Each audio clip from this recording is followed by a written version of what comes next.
Hello my dear friends, কেমন আছো তোমরা সবাই? আশা করি প্রত্যেকে ভালো আছো এবং জোর কদমে প্রস্তুতি নিচ্ছ। তো ফ্রেন্ডস, আজকে এখন এই ভিডিওতে একটি প্র্যাকটিস সেট সলভ করব। এখানে নানান ইম্পর্টেন্ট অঙ্ক সলভ করব। প্রত্যেকটি অঙ্ক শুধু ডব্লিউবিপি কনস্টেবল মেইন নয়, সমস্ত রকমের সরকারি চাকরি পরীক্ষার জন্য গুরুত্বপূর্ণ। তো ফ্রেন্ডস, তোমরা ধৈর্য সহকারে সম্পূর্ণ ভিডিওটি দেখতে থাকো। আশা করি প্রত্যেকের এই ভিডিওটি খুব ভালো লাগবে। তো চলো ফ্রেন্ডস, আজকের ক্লাস শুরু করা যাক। তো দেখো, আজকের প্রথম প্রবলেম কি বলছি, 680 টাকা কি এ বি ও সি এর মধ্যে এমনভাবে ভাগ করা হলো যাতে এ বি এর 2/3 অংশ এবং বি সি এর 1/4 অংশ পায়। এবার বলছি বি কত টাকা পাবে। দেখো, এখানে তিনজন ব্যক্তি আছে, এ বি সি। পিছন দিক থেকে ভাঙানোর চেষ্টা করি। এ পাবে বি এর 2/3 অংশ, বি পাবে সি এর 1/4 অংশ। এখানে একটা জিনিস খেয়াল করো, দুটো ভগ্নাংশ আছে না, একটা 2/3 আর একটা 1/4। যে কোনো ধরা যেতে পারে, সেক্ষেত্রে তোমাকে পরে পূর্ণ সংখ্যায় আনতে হবে। আমরা এক কাজ করি, প্রথমেই পূর্ণ সংখ্যায় আনবো। কিভাবে? আমরা সি এরটা ধরবো, সি এর থেকে বি আসবো, বি থেকে এ, পিছন দিক থেকে আসবো। এবার সি এরটা কত ধরবো, যে কোনো ধরা যায়, কিন্তু ব্যাটার হচ্ছে এই নিচের দুটো গুণ করলে কত হয়, 3 4 12 গুণ, লসাগুনা গুণ 3 4 12। তাহলে আমি ধরবো সি পায় 12 ইউনিট টাকা, 12 ইউনিট।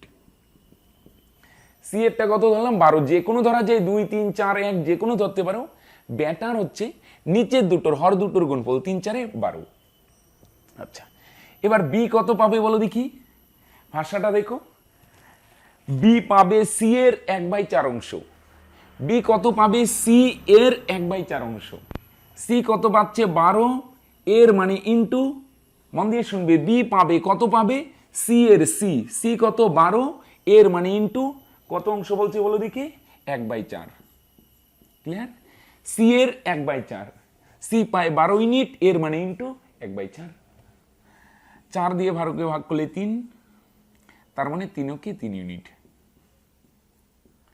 তাহলে বি কত পাচ্ছে, 3 ইউনিট।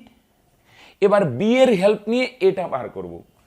এ কত পাবে দেখো, এ পাবে প্রথমেই বলছে দেখো, যাতে এ বি এর 2/3 অংশ। এ পাবে বি এর, বি কত পাচ্ছে, 3 ইউনিট। এর প্রথমে বি এরটা লিখো, এ পাবে কত পাবে, বি এর, বি পাবে 3 ইউনিট। এর এর কত অংশ বলছে বলো দেখি, 2/3। তাহলে 3 3 ক্যান্সেল, তার মানে এ পাবে কত ইউনিট বলো দেখি, 2 ইউনিট। তাহলে পিছন দিক থেকে আসলাম, সি এরটা ধরলাম 12, যে কোনো ধরা যেতে পারে। এই দুটোর গুণফল ধরলে পূর্ণ সংখ্যা আসবে। দেখো, সি পায় 12 ইউনিট, বি পাবে সি এর, এর মানে ইন্টু 1/4 মানে 3 ইউনিট। এ পাবে বি এর, বি পাচ্ছে 3 ইউনিট, এর 2/3, তার মানে ক্যান্সেল করলে 2 ইউনিট। তাহলে কি দেখা যাচ্ছে বলো দেখি, এ পাবে 2 ইউনিট টাকা, বি পাবে 3 ইউনিট, সি পাবে 12 ইউনিট। এবার যদি বলি টোটাল টাকা কত পাচ্ছে, এ বি সি তিনজনের টাকা যদি যোগ করে দিই, এ বি সি তিনজন ব্যক্তির টাকা যোগ করলে টোটাল টাকা পাওয়া যাবে। এ 2 ইউনিট, বি 3 ইউনিট 5, আর সি হচ্ছে 12 ইউনিট। তাহলে টোটাল টাকার পরিমাণ 17 ইউনিট। ওকে, এটা হচ্ছে টোটাল টাকা বা মোট টাকা। ওকে, তিনজনের টাকা যোগ করলে মোট টাকা পাওয়া যাবে। মোট কত টাকা হচ্ছে, 17 ইউনিট। আর প্রশ্নে দেখো তো মোট টাকার পরিমাণ কত দেওয়া আছে, 680। প্রশ্নে যে 680 টাকা দেওয়া আছে, 680 টাকাটাও কি বলো দেখি, টোটাল টাকা। আর মাত্র যে বার করলাম 17 ইউনিট, এটাও কি টোটাল টাকা। এটাও মোট টাকার পরিমাণ, এটাও মোট টাকার পরিমাণ। যেহেতু দুটো সেম জিনিস, তাহলে তোমাকে মানতেই হবে ফ্রেন্ডস, এই 17 ইউনিটের ভ্যালু হচ্ছে কত বলো দেখি, 680। এটার ভ্যালু বা মান যাই বলে হচ্ছে 680, দুটো সেম জিনিস। এবার ডাইরেক্ট যদি করি বলো দেখি, 17কে কত দিয়ে গুণ করলে 68 হয়, 4 দিয়ে। 4 17 68। 17কে 4 দিয়ে গুণ করলে 68, আর একটা শূন্য আছে, শূন্য বসিয়ে দিলাম। 17 ইউনিটের ভ্যালু 680, কত দিয়ে গুণ করলে আসে, 40 দিয়ে। তার মানে আমি কি বুঝতে পারলাম বলো দেখি, ইউনিটের ভ্যালু যদি বার করতে চাই, তাহলে 40 দিয়ে গুণ করতে হবে। এবার আমাকে বার করতে হবে বি কত পাবে। বি কত টাকা পাবে, বি 3 ইউনিট পাবে। 3 ইউনিটের ভ্যালু বার করতে হবে। এখানে 17 ইউনিটের ভ্যালু বার করতে গিয়ে 40 দিয়ে গুণ করেছি, তো সেম ভাবে 3 ইউনিটের ভ্যালু বার করতে গিয়ে এখানেও 40 দিয়ে গুণ করব। 3 40 120 টাকা। তার মানে বলে দেখি বি কত টাকা পাবে, 120 টাকা। 17 ইউনিটের ভ্যালু 680, তাহলে 3 ইউনিটের ভ্যালু 340 এ 120, এটাই অ্যান্সার। দেখো 2 নম্বরে কি বলছি, দুটি সংখ্যার অনুপাত 2:3, যদি সংখ্যা দুটির প্রত্যেকটিতে 8 যোগ করা হয় তবে তাদের অনুপাত হয় 3:4। সংখ্যা দুটি কি কি? দেখো এটা বীজগাণিতিক ভাবে করতেই পারো, আমি বীজগাণিতিক ছাড়া যদি করি 2:3, দুটি সংখ্যার অনুপাত হচ্ছে 2:3, প্রত্যেকটির সঙ্গে 8 যোগ করা হয়, এর ফলে নতুন অনুপাত হচ্ছে 3:4। দেখো তাহলে যেহেতু প্রথমটার সঙ্গেও যোগ করা হবে, দ্বিতীয়টার সঙ্গে, এটা প্রথম সংখ্যা, সংক্ষেপে লিখলাম এটা দ্বিতীয় সংখ্যা, এটার সঙ্গে 8 যোগ করা হয়, এটার সঙ্গে 8 যোগ করা হয়, তাহলে প্রত্যেকটি সংখ্যা 8 করে বাড়বে। এবার একটা জিনিস দেখো, এটাতেও 8 যোগ করছি, এখানেও 8 যোগ করছি, যেহেতু সেম সংখ্যার যোগ করা হয়েছে, তো ফ্রেন্ডস সংখ্যা দুটির যে ডিফারেন্স, একই সংখ্যা যদি যোগ করা হয় বা বিয়োগ করা হয়, সংখ্যা দুটির ডিফারেন্স সেম থাকা উচিত, সেম। আগে বলো দেখি সংখ্যা দুটির ডিফারেন্স কত, 3 থেকে 2 বিয়োগ করলে 1 ইউনিট, আগে একটা ছিল 2 ইউনিট আর একটা ছিল 3 ইউনিট, ডিফারেন্স কত, 1 ইউনিট। এখন সংখ্যা দুটি হয়ে গেল 3 ইউনিট আর একটা 4 ইউনিট, এখনো সংখ্যা দুটির ডিফারেন্স দেখো কত, 1 ইউনিট, সেম। এটা সহজ হয়ে গেল আমাদের জন্য, দেখো ডিফারেন্সটা সেম আছে। ডিফারেন্স যদি আলাদা হতো তাহলে গুণ করে সেম বানাতে হতো, বোঝা গেল? তাহলে এই ধরনের অঙ্কের কনসেপ্ট কি, যখন সেম সংখ্যা যোগ করা হবে বা বিয়োগ করা হবে তখন সংখ্যা দুটো ডিফারেন্সকে সেম বানাতে হবে। যদি সেম থাকে তাহলে তো ভালো, আর না হলে বানাতে হবে। এটা যেমন সেম আছে তাহলে আমাদের কাজ সহজ হয়ে গেল।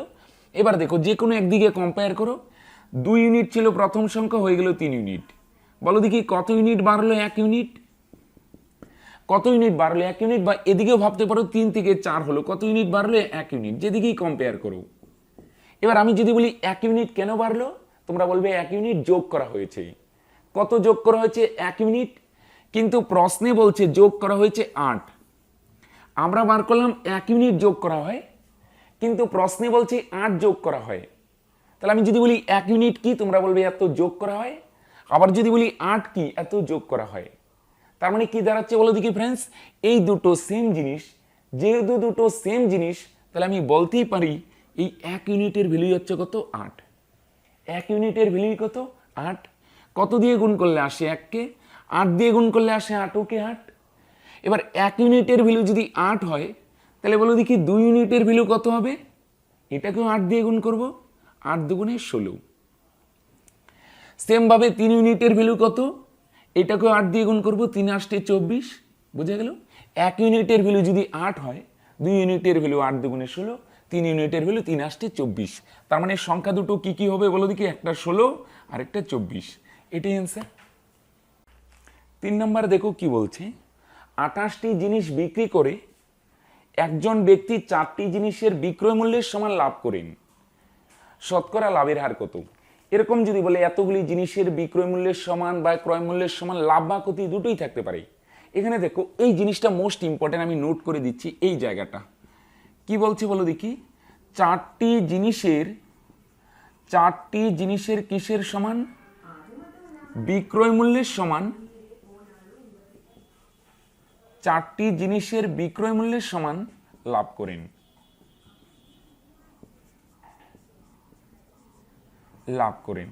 এই জায়গাটা মোস্ট ইম্পর্টেন্ট।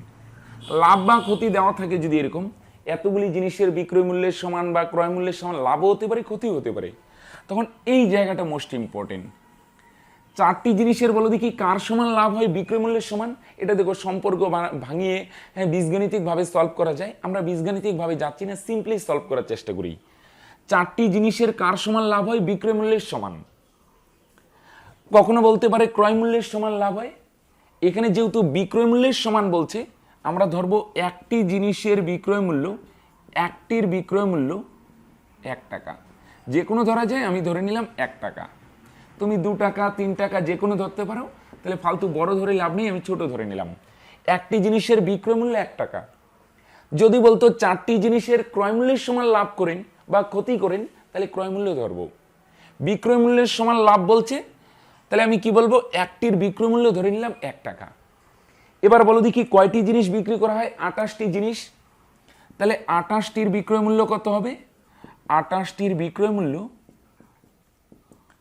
একটির বিক্রয় মূল্য 1 টাকা যদি হয় তাহলে কি বলবে ভাই বা বোন যারাই দেখছো, একটির বিক্রয় মূল্য 1 টাকা, দুইটির বিক্রয় মূল্য 2 টাকা, তিনটির বিক্রয় মূল্য 3 টাকা, তো সেম ভাবে 28টির বিক্রয় মূল্য হবে 28 টাকা।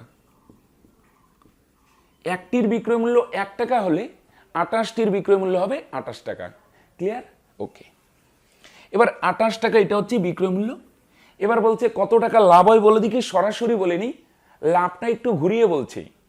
কত লাভ হবে বলছে, 4টি জিনিসের বিক্রয় মূল্যের সমান লাভ হয়। বলছে 4টি দ্রব্যের বিক্রয় মূল্য যত, তত টাকাই লাভ হবে। এবার বলো দেখি, একটি দ্রব্যের বিক্রয় মূল্য 1 টাকা হলে দুইটি দ্রব্যের বিক্রয় মূল্য 2 টাকা, তিনটির বিক্রয় মূল্য 3 টাকা, চারটির বিক্রয় মূল্য 4 টাকা। 4টা দ্রব্যের বিক্রয় মূল্য কত, 4 টাকা, তার মানে লাভও হবে কত টাকা, 4 টাকা। দেখো এটা হচ্ছে আসল জায়গায়, ক্লিয়ার করতে পারছো কিনা। আমি আরেকবার রিপিট করি, বলছে 4টি জিনিসের বিক্রয় মূল্যের সমান লাভ হবে। একটির বিক্রয় মূল্য 1 টাকা হলে বলো দেখি 4টির বিক্রয় মূল্য কত হবে, 4 টাকা, তার মানে লাভ হবে কত টাকা বলো দেখি, 4 টাকা। বুঝে গেল? 4টি জিনিসের বিক্রয় মূল্যের সমান লাভ হবে, 4টি জিনিসের বিক্রয় মূল্য 4 টাকা, তার মানে লাভ হচ্ছে 4 টাকা। এবার তোমরা আমায় একটা জিনিস বলো, 28 টাকায় বিক্রি করে 4 টাকা লাভ হয়, তাহলে বলো দেখি ক্রয় মূল্য কত হবে, কেনা দাম। আমাদের নর্মালি কি মাথায় আসে বলে দেখি, লাভ মানেই প্লাস, লাভ মানেই প্লাস, কিন্তু ব্যাপারটা এরকম না। একটু ভাবো, আমি যদি করে দিই 28 যোগ 4 32, তাহলে কি হিসাবটা মিলছে? দেখো মনে মনে যোগ করে দিই, দেখো কেনা দাম কি 32 হবে, 32 টাকায় কিনে 28 টাকায় বিক্রি হচ্ছে, তাহলে তো 4 টাকা লস হবে, মানে ক্ষতি হবে, তাই না? যেহেতু লাভ হয়েছে, লাভ মানে সবসময় কিন্তু প্লাস মাথায় আসে নর্মালি, কিন্তু প্লাস করলে হবে না, একটু ভাবতে হবে। 28 টাকায় বিক্রি করে যেহেতু 4 টাকা লাভ হয়েছে, তার মানে ক্রয় মূল্য বা কেনা দাম কম হবে। ক্রয় মূল্যটা নিশ্চয়ই কম, তাই তো লাভ হয়েছে। যেহেতু লাভ হয়েছে তাহলে তোমরা বলবে ক্রয় মূল্য কম হবে। কম মানে 28 থেকে 4 মাইনাস করে দাও, 28 থেকে 4 মাইনাস করলে কত হয়, 24 টাকা। এই জায়গাটা অনেকের কনফিউশন হয়, ভালো করে দেখো, সিম্পল। তুমি এভাবে ভাবো, যেহেতু লাভ হয়েছে তার মানে ক্রয় মূল্য কম হবে। যেহেতু লাভ হয়েছে তাই ক্রয় মূল্য কম হবে। কম মানে বিক্রয় মূল্য থেকে লাভটা মাইনাস করে দাও, 28 থেকে 4 মাইনাস করলে 24 টাকা, তার মানে ক্রয় মূল্য হচ্ছে 24 টাকা, লাভ হয় 4 টাকা। এবার আমাকে বার করতে হবে শতকরা লাভ। শতকরা লাভ, শতকরা লাভ কিভাবে বার করে বলে দেখি, লাভ বাই ক্রয় মূল্য, লাভ বাই ক্রয় মূল্য ইন্টু 100, তাই না? শতকরা লাভের ফর্মুলা লাভ বাই ক্রয় মূল্য ইন্টু 100। এবার লাভের পরিমাণ কত, লাভ হচ্ছে কত, 4 টাকা, বাই ক্রয় মূল্য, ক্রয় মূল্য কত 24, শতকরা আনার জন্য ইন্টু 100। ক্লিয়ার? লাভ হচ্ছে 4 টাকা, ক্রয় মূল্য 24 ইন্টু 100। 4 দিয়ে 24কে ভাগ করলে 6, 2 দিয়ে 6কে ভাগ করলে 3, উপরে কত 50। 2 দিয়ে 6কে ভাগ করলে 3 দুগুণে 6, 50 দুগুণে 100, তাহলে উপরে 50 নিচে 3, ভাগ করলে কত হবে, 3 16 48, থাকবে 2, 2 আসবে উপরে, নিচে 3, তার মানে অ্যান্সার হচ্ছে 16 সমস্ত 2/3%। এটাই অ্যান্সার। দেখো 4 নম্বরে কি বলছে, নিচের ভগ্নাংশগুলিকে ঊর্ধ্বক্রমানুসারে সাজাও। কি কি আছে বলো দেখি, 5/7, 9/13, তারপরে আছে 2/3, 8/11। চলো, ঊর্ধ্বক্রমানুসারে মানে ছোট থেকে বড় আকারে সাজাতে হবে। তো দেখো এটা করার অনেক প্রসেস আছে, আমি সবচেয়ে সহজ প্রসেস দেখাচ্ছি।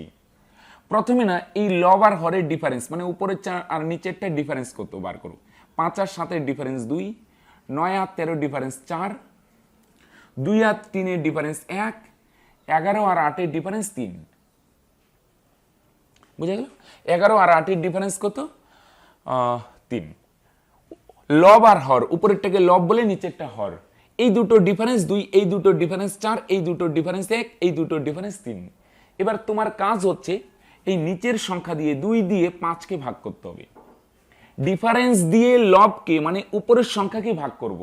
প্রথমে ডিফারেন্স বার করব, ডিফারেন্স কি বার করব, ডিফারেন্স তারপর কি করব ভাই, এই ডিফারেন্স দিয়ে উপরেরটাকে ভাগ করব। চলো রাফি করি, এখানে 2 দিয়ে 5কে ভাগ করলে কত হয়, 2 দুগুণে 4 থাকবে 1, দশমিক দিয়ে একটা শূন্য, 5 দুগুণে 10। ওকে, ডিফারেন্স দিয়ে উপরেরটাকে ভাগ করলে কত আসছে, 2.5। চলো এটাকে ভাঙিয়ে আসলো 2.5, এখানে 4 দিয়ে ভাগ করব 9কেই, ডিফারেন্স দিয়ে উপরেরটাকেই, মনে থাকবে ডিফারেন্স দিয়ে উপরেরটাকেই 4 দিয়ে 9কে ভাগ করলে কত হয়, 4 দুগুণে 8 থাকবে 1, দশমিক দিয়ে একটা শূন্য, 4 দুগুণে 8, 1 ঘর অবধি দশমিকের পর, ভাগ মিললে মিলবে, না মিললে নেই, 1 ঘর অবধি 2.2, কত হয় 2.2। অনেকে বলবে ভাগ তো মিলে নেই, চলবে, 1 ঘর অবধি নিব, ভাগ মিললে মিলবে, না মিললে নেই, 4 দুগুণে 8, বাস হয়ে গেল। এবার এখানে 1 দিয়ে 2কে ভাগ করলে 2 ওকে 2 2, এখানে 3 দিয়ে 8কে ভাগ করো, ডিফারেন্স দিয়ে উপরকে, এটা বুঝছো তো, 1 দিয়ে 2কে ভাগ করলে 2 ওকে 2, 3 দিয়ে 8কে ভাগ করলে কত হয়, 3 দিয়ে যদি 8কে ভাগ করি, এখানে লিখি 3 দুগুণে 6 থাকবে 2, দশমিক দিয়ে শূন্য, 3 6 18, ভাগ মিলে নেই, চলবে, 3 দিয়ে 8কে ভাগ করলে কত হয়, 2.6। তাহলে প্রত্যেকে এনে 2 দিয়ে ভাগ করলে 2.5, 4 দিয়ে 9কে ভাগ করলে 2.2, 1 ঘর অবধি, 1 দিয়ে 2কে ভাগ করলে 2। আচ্ছা, মিল রাখার জন্য এটারও দশমিকের পর শূন্য, প্রত্যেকটাই দশমিকের পরে, যেমন 5 আছে, দশমিকের পর 2, দশমিকের পর 6, এখানে কিছু নেই, নেই মানে শূন্য আছে, বুঝে গেল? এতদূর ক্লিয়ার? তাহলে বড় ছোট বার করতে গেলে প্রথমে ডিফারেন্স, তারপর ডিফারেন্স দিয়ে উপরেরটাকে ভাগ, ডিফারেন্স দিয়ে উপরেরটাকে ভাগ, ডিফারেন্স দিয়ে লবকে ভাগ, ডিফারেন্স দিয়ে উপর বা লবকে ভাগ। এবার বলে দেখি এদের মধ্যে সবচেয়ে ছোট কোনটা, 2, 2.0। এটা কাকে ভাঙিয়ে আসছে বলে দেখি, 2/3। এদের মধ্যে ছোট কোনটা, 2.0, কাকে ভাঙিয়ে আসছে, 2/3। তারপরে বলে দেখি এটার থেকে বড় কত, 2.2, কাকে ভাঙিয়ে আসছে, 9/13। ছোট থেকে বড়, ঊর্ধ্বক্রম অনুসারে মানে ছোট থেকে বড়, সবচেয়ে ছোট এটা, এটা লিখবো না কিন্তু, এটার থেকে আসছে এটা 2/3। তারপরে এটার থেকে বড় কোনটা, 2.2, কাকে ভাঙিয়ে আসছে, 9/13। এটার থেকে বড় কোনটা, 2.5, কাকে ভাঙিয়ে আসছে, 5/7। তারপরে বাকি কি থাকলো, 2.6, এটা কাকে ভাঙিয়ে আসছে, 8/11। বুঝা গেল? তাহলে এটাই হচ্ছে আমাদের অ্যান্সার, ছোট থেকে বড়, সবচেয়ে ছোট, তারপরে বড়, তারপরে এইভাবে সিকোয়েন্সে চলবো। ওকে, এটাই অ্যান্সার। তো দেখো 5 নম্বরে কি বলছে, খুব ইন্টারেস্টিং একটি অঙ্ক। কয়েকজন ভিখারিকে 6 পয়সা করে দিলে কৌশিকের কাছে আরো 7 পয়সা বেশি থাকে, আবার প্রত্যেককে 8 পয়সা করে দিলে 5 পয়সা কম পড়ে, ভিখারির সংখ্যা কত? তাহলে দেখো এখানে কি বলছে, প্রত্যেক ভিখারিকে যদি 6 পয়সা করে দেওয়া হয়, তাহলে কৌশিকের কাছে মানে ভিখারিকে পয়সা দেওয়ার পরেও আরো 7 পয়সা থাকে, আবার প্রত্যেক ভিখারিকে যদি 8 পয়সা করে দেওয়া হয়, তাহলে কৌশিকের 5 পয়সা শর্ট পড়ে, মানে কম পড়ে। এবার বলছে ভিখারির সংখ্যা কত। একটা জিনিস কি, ভিখারি কতজন এটা তো জানি না, আমরা মনে করো যে কোনো একটা সিম্বল দিয়ে প্রকাশ করি, ABCD XYZ, আমি ধরলাম মনে করো X, তোমার X ভালো না লাগলে A লিখতে পারো, B লিখতে পারো, বা বাংলায় লিখতে পারো, ভিখারি চলবে। আচ্ছা, তাহলে আমি কি দিয়ে প্রকাশ করলাম, ভিখারির সংখ্যাকে X দিয়ে, তোমার অসুবিধা হলে ABC যে কোনো দিয়ে প্রকাশ করতে পারো। এবার তোমরা আমায় একটা জিনিস বলো, প্রথমে কি হয়, প্রথমে প্রত্যেক ভিখারিকে 6 পয়সা করে দেওয়া হচ্ছে, প্রত্যেক ভিখারিকে 6 পয়সা, মানে একজন ভিখারিকেই 6 পয়সা, 2 জনকে 12 পয়সা, 3 জনকে 18 পয়সা। তাহলে বলো দেখি X জনকে কত পয়সা দেওয়া হবে? তোমরা বলবে একজনকেই যদি 6 পয়সা দেওয়া হয়, X জনকে বেশি দেওয়া হবে, বেশি মানে গুণন ইন্টু X, বেশি হলে কি করতে হয়, গুণ, কম হলে ভাগ। একজন ভিখারিকে দেওয়া হয় 6 পয়সা, তাহলে X জন ভিখারিকে কত দেওয়া হবে, 6 ইন্টু X, এত পয়সা। এবার এত পয়সা দেওয়ার পরেও কৌশিকের কাছে 7 পয়সা এক্সট্রা থাকে, এত পয়সা কাকে দেওয়া হয় বলো দেখি, ভিখারিদের মধ্যে দেওয়া হয়। দেওয়ার পরেও কৌশিকের কাছে কত পয়সা এক্সট্রা থাকে বলো দেখি, 7 পয়সা এক্সট্রা থাকে। তাহলে আমি যদি বলি কৌশিকের কাছে টোটাল কত পয়সা ছিল, ভিখারিকে দেওয়া হয় এত পয়সা, দেওয়ার পরে কৌশিকের কাছে আরো এক্সট্রা থাকে 7 পয়সা, প্লাস 7, বেশি থাকে মানে প্লাস, আরো এক্সট্রা 7 পয়সা বেশি থাকে, বেশি মানে প্লাস 7।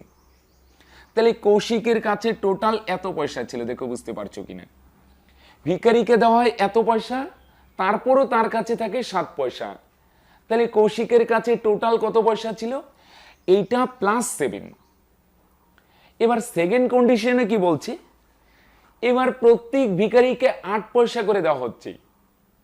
এবারে বলো একটা জিনিস, একজন ভিখারিকেই 8 পয়সা করে দেওয়া হলে একজনকেই দেওয়া হয় 8 পয়সা, তাহলে এক্স জন ভিখারিকে কত দেওয়া হবে?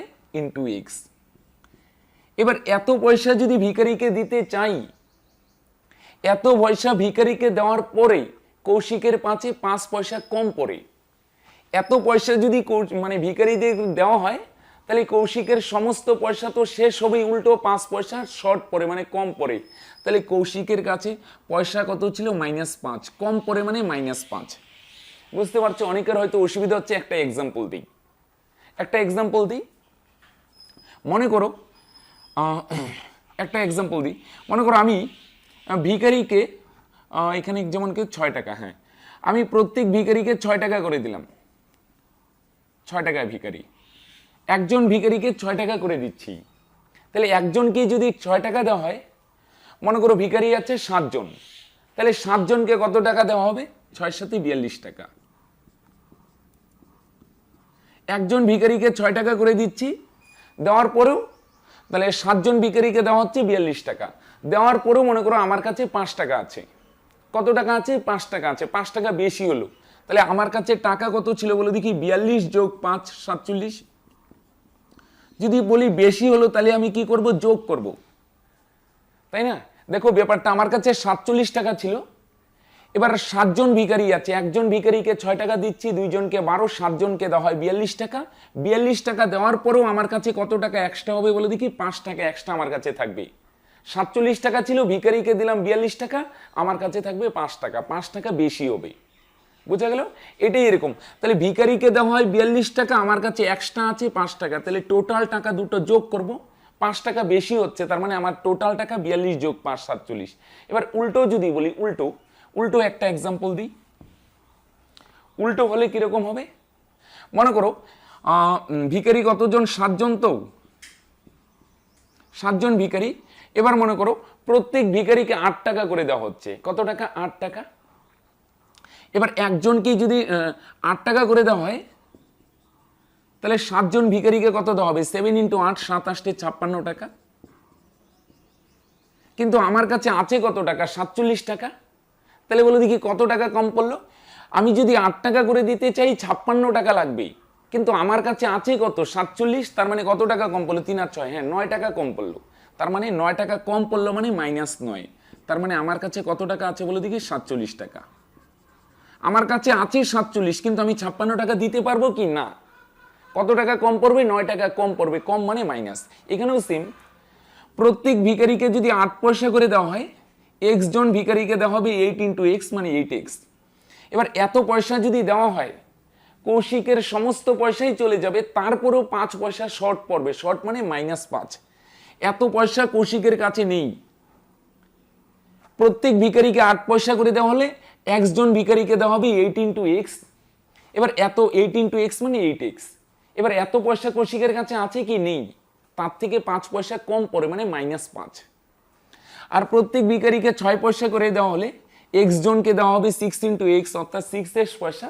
6x পয়সা দেওয়ার পরে 7 পয়সা বেশি হয়। বেশি মানে যোগ, আর এখানে 5 পয়সা কম পড়ছে। 8x পয়সা আমি দিতে পারবো না। 8x এর থেকে কত কম আছে? 5 পয়সা কম আছে, -5। তাহলে বলো দেখি এটাও কার পয়সা? এটাও কৌশিকের টোটাল পয়সার পরিমাণ। আর এটাও কৌশিকের কি বলো দেখি? টোটাল পয়সার পরিমাণ। টোটাল। আমি যদি বলি এটা কার পয়সা? টোটালটা কৌশিকের পয়সা। এটাও টোটাল কৌশিকের পয়সার পরিমাণ। তাহলে দুটো সেম জিনিস আমরা কি করে দিলাম? সমান করে দিলাম। ক্লিয়ার? বেশি হলে কি করব? এখানে 7 পয়সা বেশি হয়েছে, তার মানে যোগ করলাম। এখানে কম পড়ছে, তাই বিয়োগ করলাম। এটাও কৌশিকের পয়সার পরিমাণ, এটাও কৌশিকের টোটাল পয়সার পরিমাণ। দুটো সেম জিনিস সমান করলাম। তাহলে এখানে হবে 6x + 7 = 8x - 5। এবার বলো দেখি এক্স গুলো যদি, আচ্ছা এক্স গুলো ওই পারে নিয়ে যাই, ওই পারে, তাহলে বুঝতে সুবিধা হবে। নর্মালি এই পারে এনে, ওইটা বড় আছে ওই পারে, আর 5কে এই পারে আনলাম। 5 এই পারে আনলে যোগ হবে, 5 আছে এই পারে আনলে 7 × 5 = 12। বুঝা গেল? এই পারে আনলে কি হবে? +7 আর 5 যোগ করলে 12। আর 6টা প্লাস আছে, ওই পারে গেলে মাইনাস হবে। 8টার থেকে 6টা মাইনাস করলে কত হবে? 8টা x থেকে 6টা x গেলে 2টা x। 2 দিয়ে 12কে ভাগ করলে 6। বুঝা গেল? 5 এই পারে আসলে যোগ হবে 12, আর 8 থেকে 6 মাইনাস করলে 2টা x, 2 দিয়ে 12 কে ভাগ করলে 6। তার মানে ভিখারি কতজন বলো দেখি? 6 জন। কতজন ভিখারি? 6 জন। এটি অ্যান্সার। দেখো 6 নম্বরে কি বলছে, খুব ইম্পর্টেন্ট অঙ্ক। দেখো, পিতার বয়স তার 2 পুত্রের বয়সের যোগফলের 3 গুণ। পিতার বয়স তার 2 পুত্রের বয়সের যোগফলের 3 গুণ। কিছু বলেনি, বুঝতে হবে বর্তমান বয়সী। এবার বলছে 20 বছর পরে পিতার বয়স 2 পুত্রের বয়সের যোগফলের সমান হবে। 2 পুত্রের বয়সের যোগফলের সমান হয়ে যাবে পিতার বয়স। ওকে, পিতার বর্তমান বয়স কত? আচ্ছা, 2 পুত্রকে একসঙ্গে ধরবো। হ্যাঁ, আলাদা আলাদা ভাবে ধরলে আবার জটিল হবে। আমি ধরলাম 2 পুত্রের একসাথে বয়স x বছর, একসঙ্গে বর্তমান। তুমি অন্য কিছু ABC দিয়েও প্রকাশ করতে পারো, আমি ধরলাম x। পিতার 2 পুত্রের টোটাল একসঙ্গে বয়স x, তুমি ABC দিয়েও ধরতে পারো। তাহলে পিতার বয়স কত হবে বলে দেখি? বলছে পিতার বয়স 2 পুত্রের বয়সে 3 গুণ হবে, 3 গুণ। তাহলে 2 পুত্রের বয়স যদি x হয়, পিতার বয়স 3 গুণ হবে, তার মানে 3x। যদি বলতো 2 গুণ, তার মানে কত হবে? 2x। তাহলে পিতার বর্তমান বয়স কত বলে দেখি? 3x। একটু বীজগণিতের হেল্প নিয়ে করছি, সহজ। সিম্পলি সলভ করব, প্রত্যেকে বুঝবে, একটু ধৈর্য সহকারে দেখো। 2 পুত্রের বয়স যদি x হয়, তোমরা বলবে পিতার বয়স 3 গুণ হবে, তার মানে 3x। এবার পরের ডাটাটা কি বলছে? 20 বছর পরে। 20 বছর পরে কি হবে বলো দেখি? পিতার বয়সও 20 বাড়বে, 2 পুত্রের বয়সও কত বাড়বে? 20 বাড়বে। পিতার বয়স 3x হলে 20 বছর পরে পিতার বয়স কত হবে? 3x plus 20। এটা পিতার বয়স।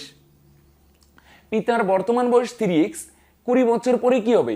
পিতার বয়স 20 বছর বাড়বে, বাড়বে মানে প্লাস 20। একইভাবে 2 পুত্রের বর্তমান বয়স x, 20 বছর পরেই কি হবে? মন দিয়ে শুনবি। 20 বছর পরে 2 পুত্র আছে না? 2 জন পুত্র আছে। প্রথম পুত্রেরও বয়স 20 বছর বাড়বে, দ্বিতীয় পুত্রের বয়স 20 বছর বাড়বে। এই জায়গাটাই কিন্তু আমরা সবচেয়ে বেশি কনফিউজ হই, দুটো 20 কেন আসলো বলো দেখি? এইখানে কয়জন পুত্র আছে? 2 জন। 20 বছর পরে প্রথম পুত্রের বয়সও 20 বছর বাড়বে, দ্বিতীয় পুত্রের বয়সও 20 বছর বাড়বে।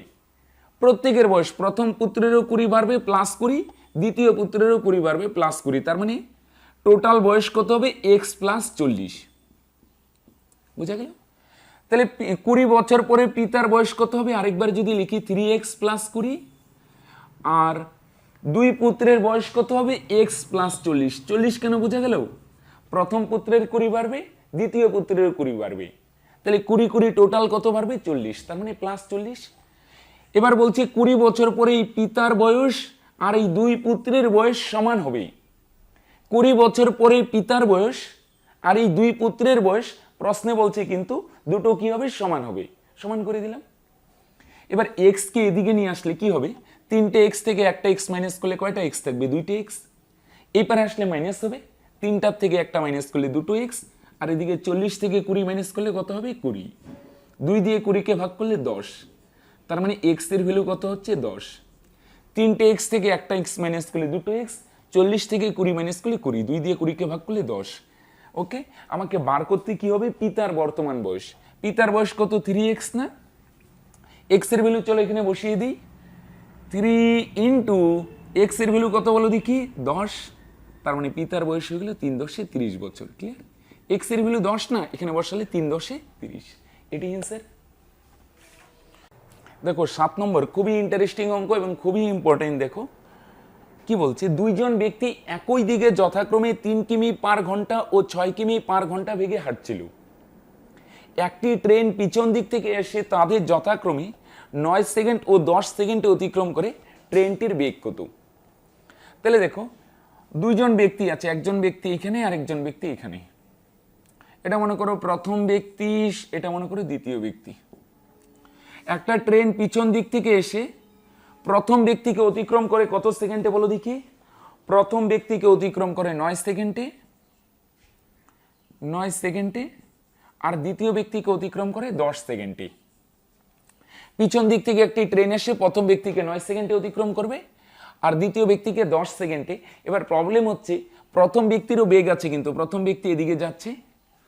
প্রথম ব্যক্তির বেগ হচ্ছে 3 কিমি পার ঘন্টা, এককটা আর লিখলাম না। দ্বিতীয় ব্যক্তিও এদিকে যাচ্ছে, দ্বিতীয় ব্যক্তির বেগ হচ্ছে কত বলো দেখি 6 কিমি পার ঘন্টা, বুঝা গেল। আর ট্রেন পিছন দিক থেকে এসে প্রথম ব্যক্তিকে অতিক্রম করে 9 সেকেন্ডে, দ্বিতীয় ব্যক্তির বেগ বেশি না, তাকে অতিক্রম করতে একটু বেশি টাইম লাগে 10 সেকেন্ড। এবার বলো দেখি ট্রেনের বেগ বার করতে বলছি। এখানে আমরা এক কাজ করি, ট্রেনের বেগ দেওয়া নেই তো ট্রেনের বেগটা আমরা যে কোনো একটা দিয়ে প্রকাশ করি, মনে করি এক্স দিয়ে প্রকাশ করি, এক্স কিমি পার ঘন্টা। প্রথমে কিমি পার ঘন্টাই ধরি, এটা কিমি পার ঘন্টা আছে। এবার একজন ব্যক্তি হিসেবে ভাবি, এখানে মাঝখানে দাগটা নি।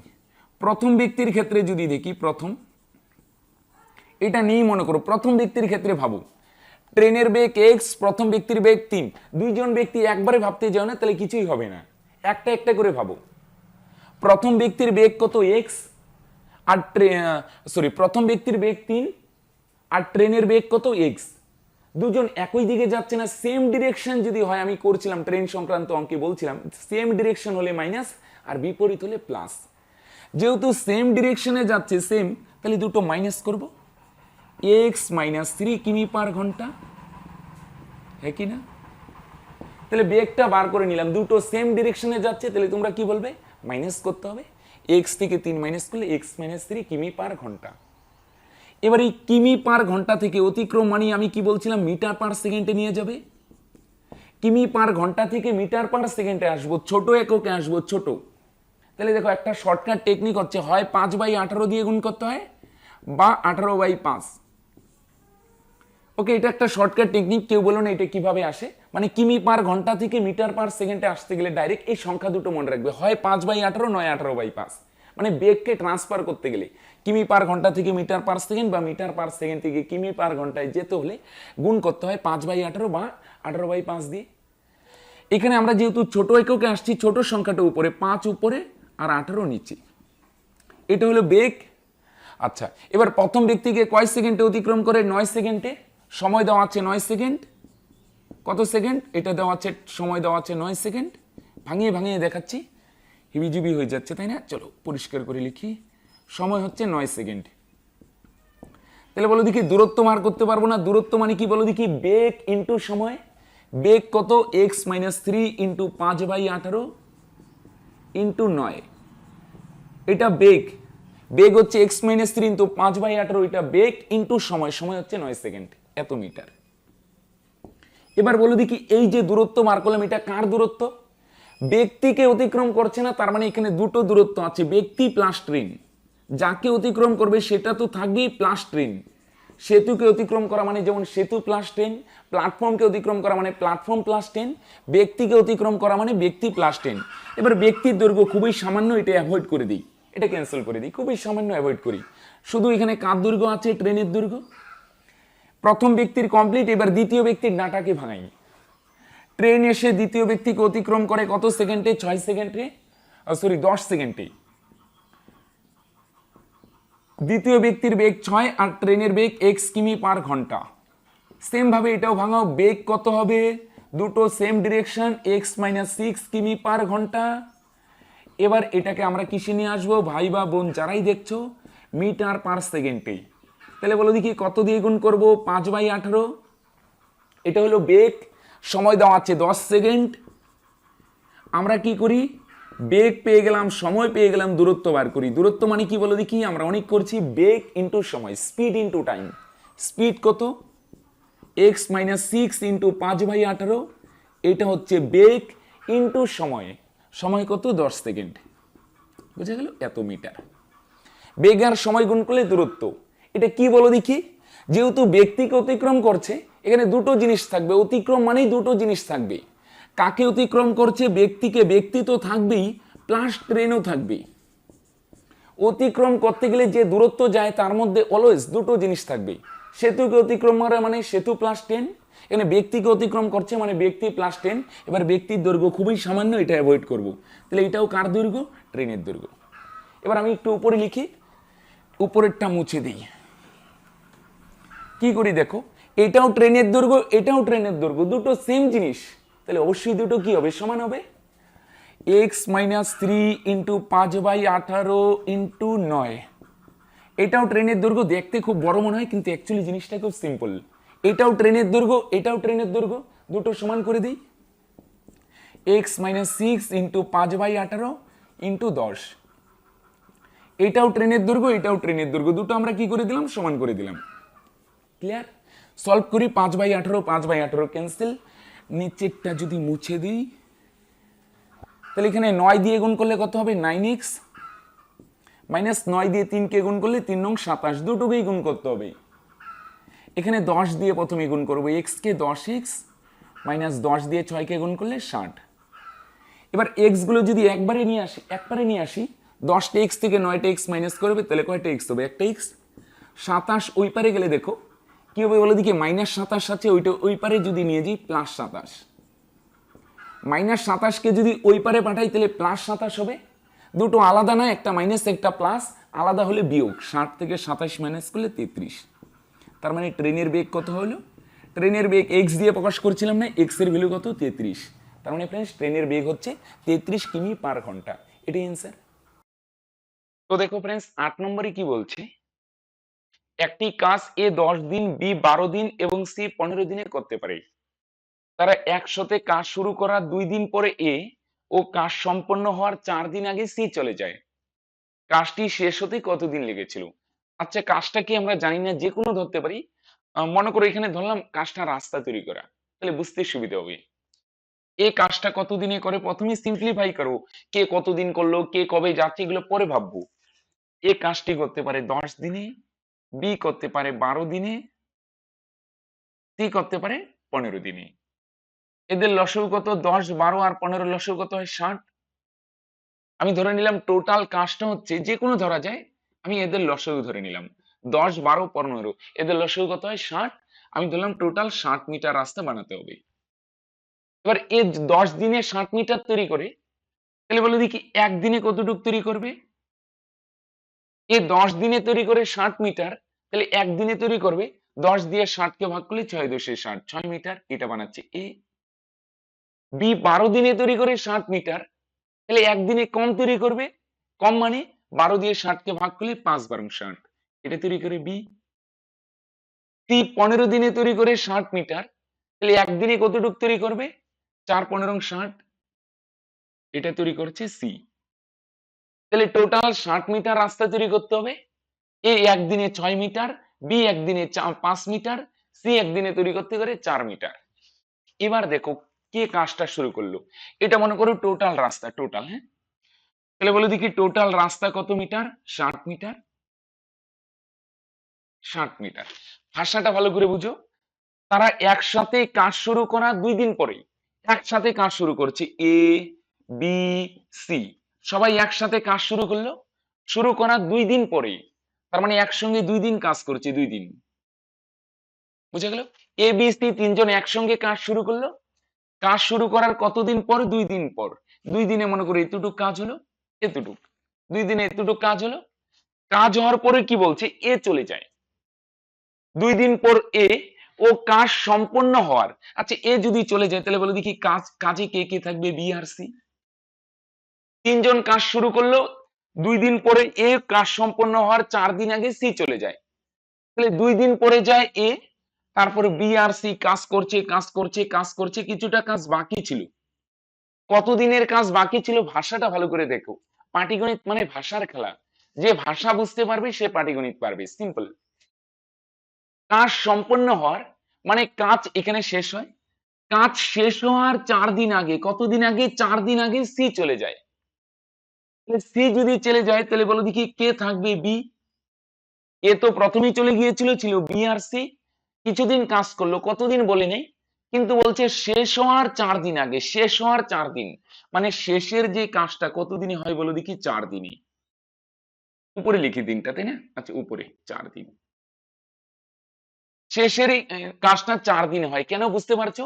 শেষ হওয়ার 4 দিন আগে, মানে শেষ এখানে হয়েছে, এখানে কাজ শেষ, তার 4 দিন আগে, মানে এই শেষের যে ভাগটা বা শেষের যে রাস্তাটা, এটা 4 দিনে কমপ্লিট হয়। ওকে।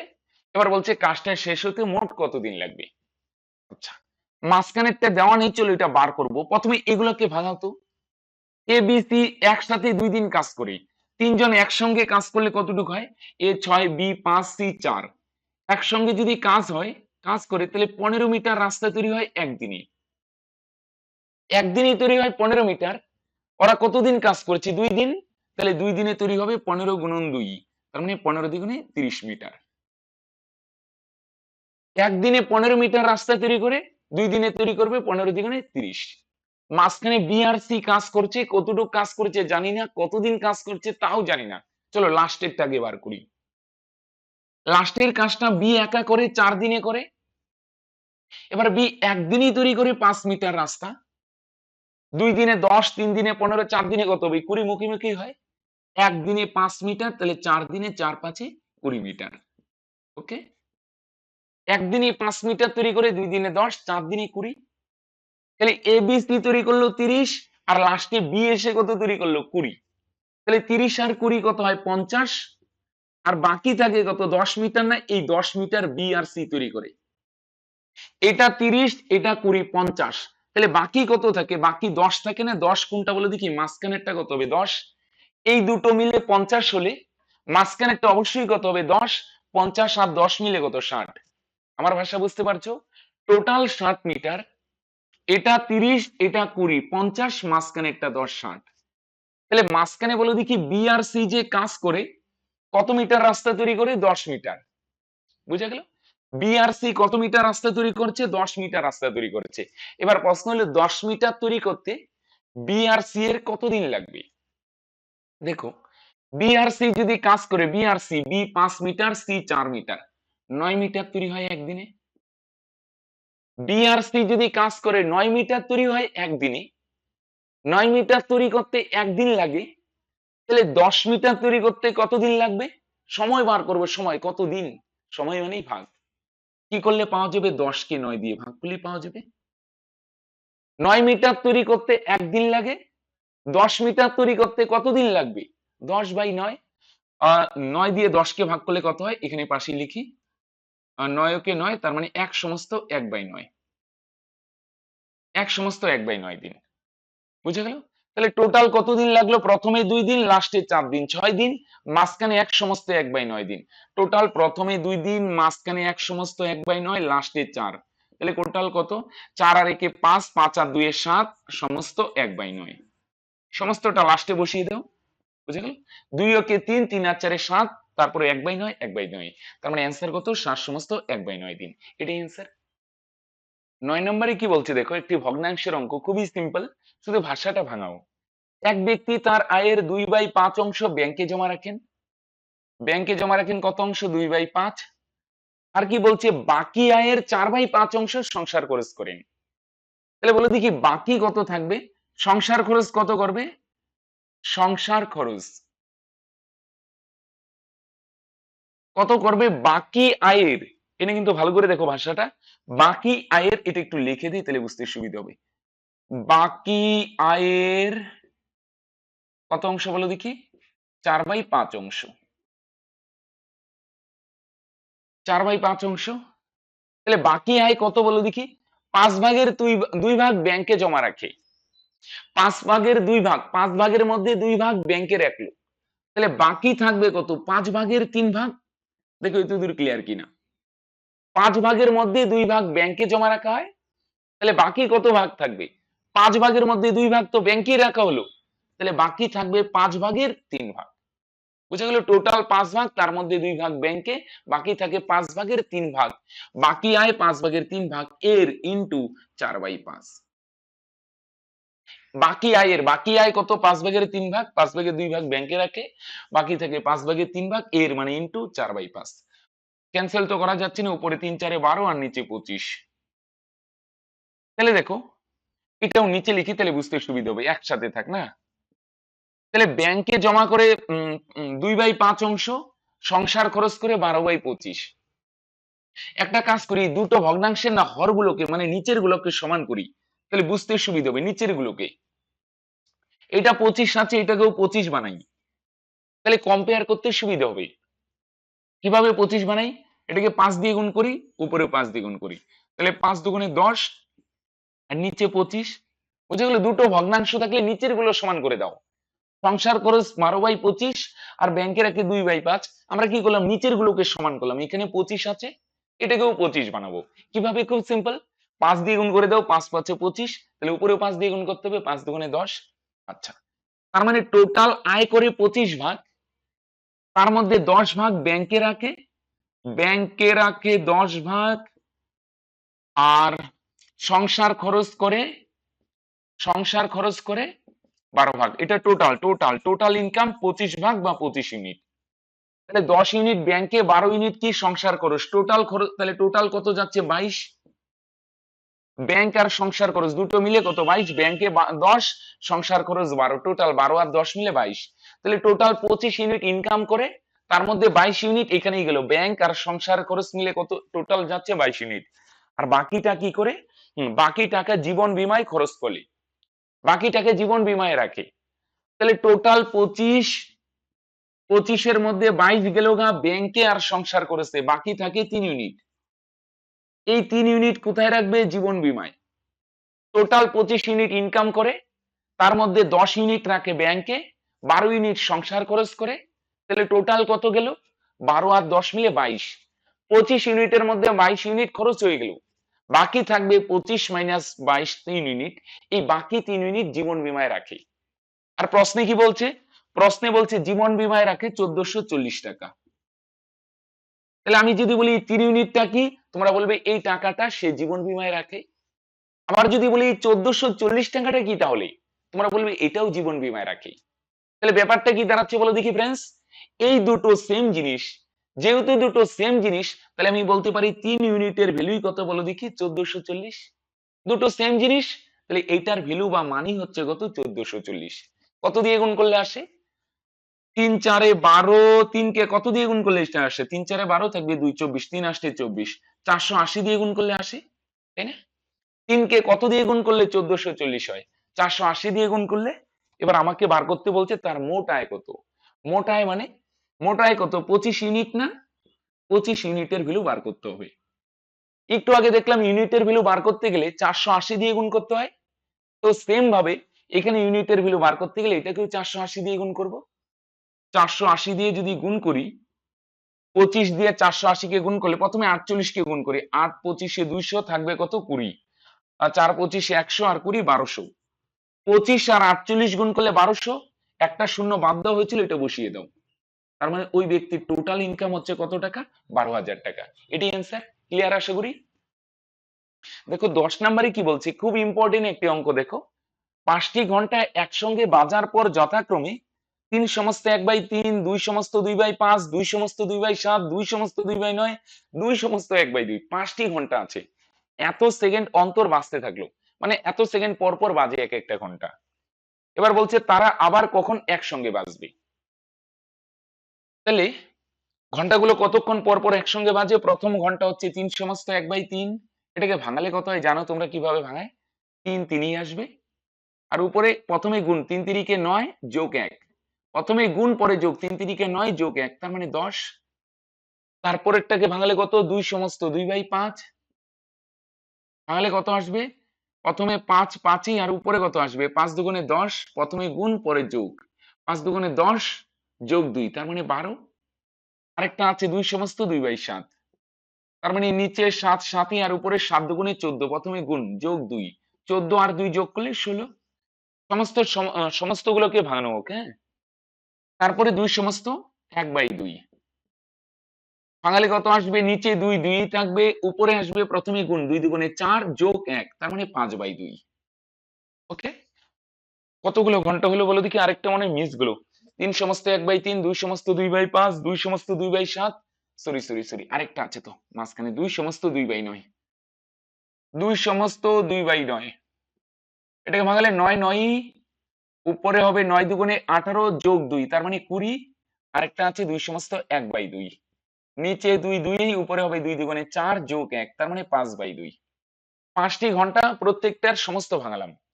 এবার একটা জিনিস খেয়াল রাখবে, এবার যখন বলবে এরকম কখন একসাথে বাজবে, একসাথে, সে ডিপো থেকে অনেক সময় বাস ছেড়ে, বাসের অঙ্ক একটা হয় এইভাবে, সকাল 10টায় একসঙ্গে বাস ছাড়ার পর আবার কখন একসাথে বাজবে, একসাথে বা একসঙ্গে বা কমপক্ষে যদি বলে, তখন আমরা লসাগু করি। কি করি, অঙ্কগুলো লসাগু।